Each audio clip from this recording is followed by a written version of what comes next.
Good to be with you again. This week is certainly the week of the Holy Ones, as we celebrate All Saints on Monday, All Souls on Tuesday. All Saints, I've often said to folks, sometimes you have that experience of seeing a big crowd of people. The first reading of the Mass spoke of a great crowd of witnesses, and I'm thinking, we'll see familiar faces like Mary and Joseph and Peter and Paul and St. Francis and St. Anthony. And there'll be other faces that we see who are very familiar. Our own parents, grandparents, members of the family, close friends, good people, holy people whom we've known in life, worked with, who are now in heaven. And yes, on All Souls, we're praying for those who are on their way to heaven, but first of all must be purified in some way for their sinfulness. People, again, that we've known in life, not perfect perhaps, but very good people.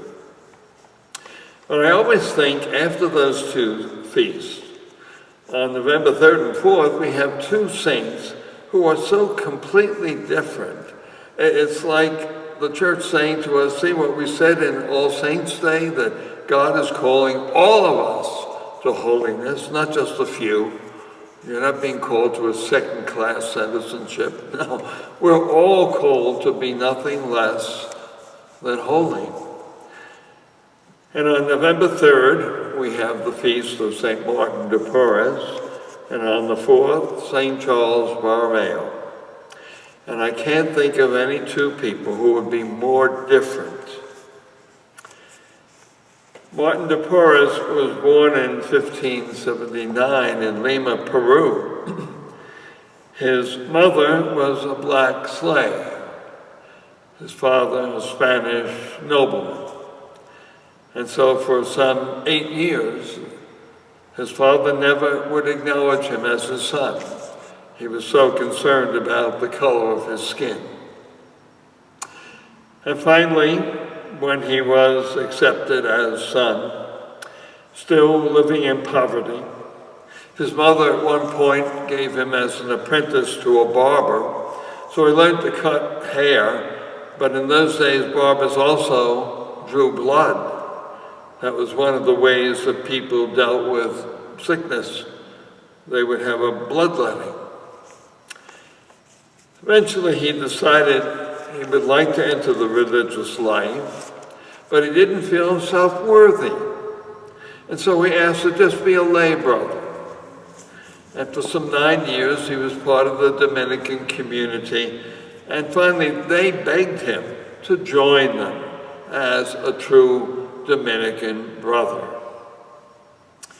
And so he served not only members of the community, doing the dishes, washing clothes, helping to feed the hungry and the poor, carrying on the works of charity. There were many instances, they said, of him being seen, being lifted up off the ground like on a cloud, or doing all kinds of special things, obviously the gift of God. His holiness shone forth. And one of his close friends was St. Rose of Lima, cloistered nun in the city. Yes, the church says, look to Martin de Porres. He was so poor, so humble, so grateful to God for his gifts and using them to serve others. He died at the age of 60 in 1639. And what a contrast his life is with that of St. Charles Borromeo, who we celebrate on November 4th. He was born to the Borromeo family, a wealthy, powerful family in Italy. He was born in 1538, some years before Martin de Porres. I remember some years ago on a vacation trip in Italy, we came to one of the great 5 lakes that are in the northern part of Italy. And we had an option to take a little tour over to an island in the middle of the lake, an island that was owned by the Borromeo family. And the guide pointed out that in the old days, that family controlled all the land around this huge lake, all of it.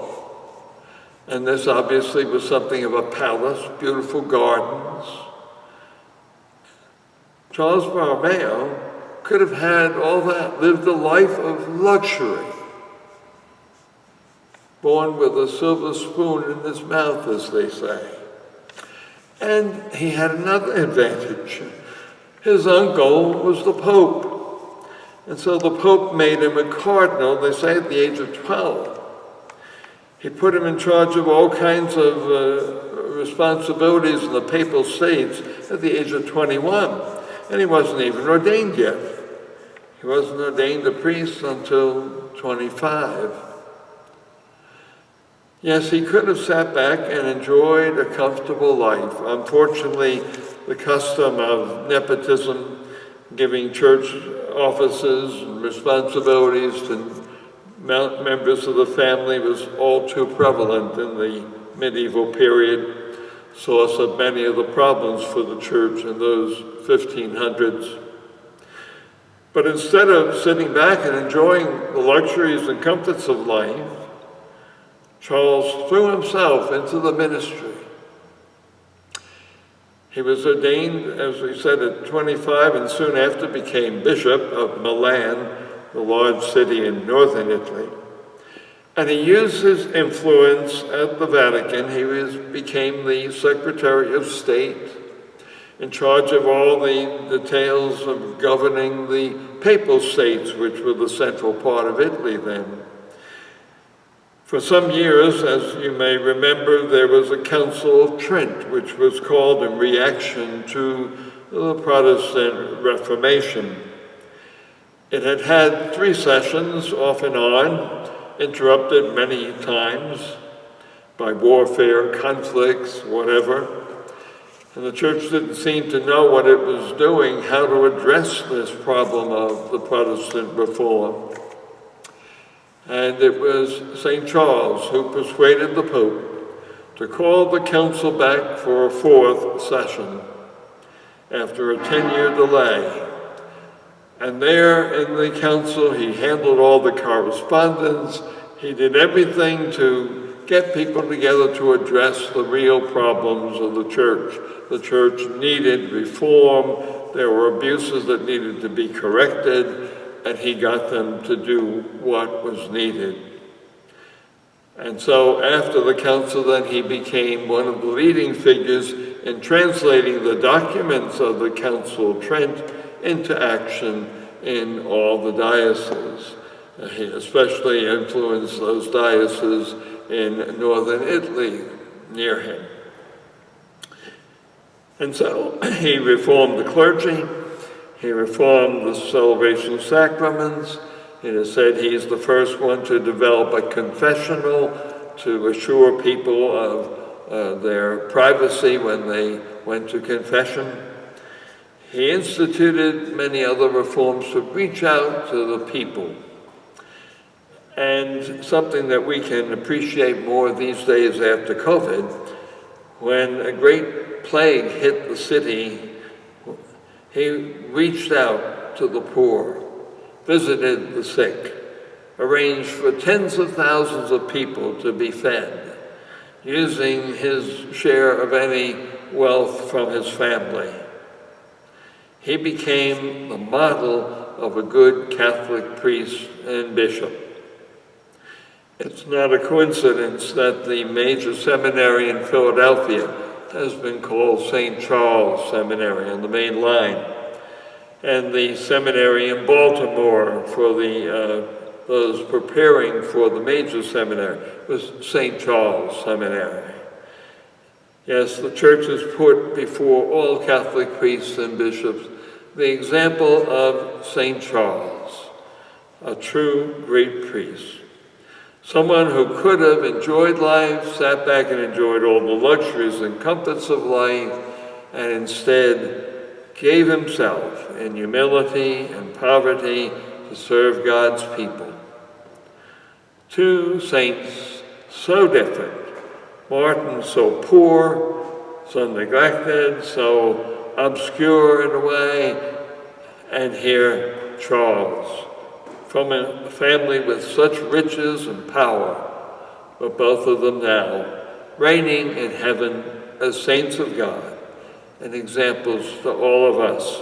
Our God is calling us, no matter what our social standing is, how much wealth we have, our age, our background, race, nationality, nothing matters. God is calling all peoples to nothing less than holiness. God bless you, your loved ones and family, and keep you safe.